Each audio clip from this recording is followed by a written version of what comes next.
In the past year, there have been so many innovations and ways to protect the public against COVID-19. We sent Erica to meet Karina Popovich, who's using her 3D printer to help prevent the spread of the virus. Check it out. We've all heard about 3D printing. You may have even seen these giant 3D printers that took the world by storm, revolutionizing industry with low-cost, high-precision manufacturing. Well, as 3D printers have gotten better, they've also gotten smaller. You can now use this technology to make the world a better place, which is exactly what Karina Popovich does from her own dorm room. As a little kid, when I first heard about 3D printers, I dreamt of a world in which, my mom would need a spoon for a dining set, and I would just run downstairs to 3D print it, and just like that, in 10 minutes, we would have a complete dining set.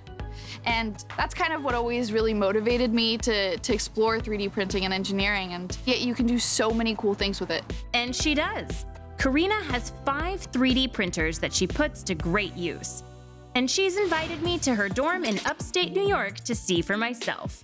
Hey, Erica. Welcome to my space. Oh, this is awesome. This is where I make a bunch of things. This is so cool.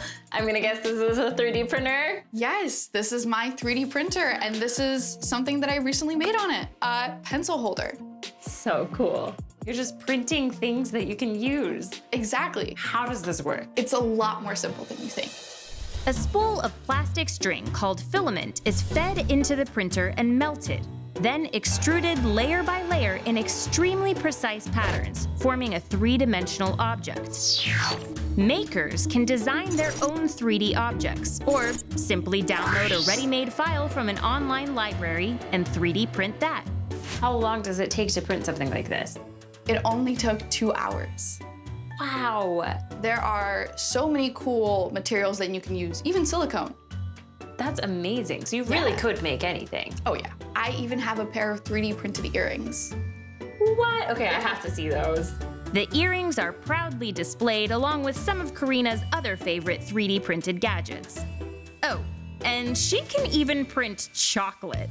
You obviously get to be really creative. Are there things that you have been printing that have a more practical purpose? Yes, there are tons of things, and one of the most recent things that I've been doing is making face shields to donate to medical workers. That's amazing. And this is a ready-to-go face shield. That's awesome. And it's obviously the need for that is really high right now. It's very in demand, but 3D printers can do this pretty quickly. Yeah, there are some face shields that can take 45 minutes to print, which is why there have been so many people with 3D printers who have been stepping up, and then we all kind of joined forces.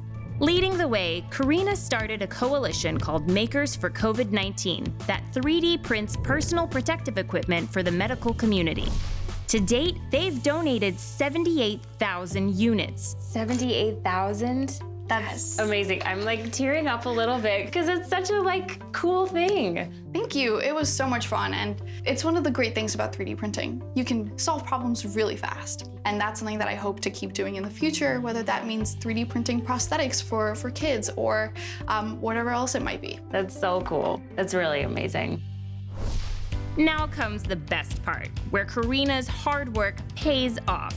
We're delivering 150 newly 3D printed face shields to the local hospital. Thanks, Karina. Once again, you guys have come through. Thank you so much. Yeah, and if you ever need more, please let us know. Happy to 3D print them. All right, take care. All right, nice guys, day. thanks. Be safe. So in theory, we're talking, we could 3D print an ice cream. We totally could. Let's try that out next. Okay.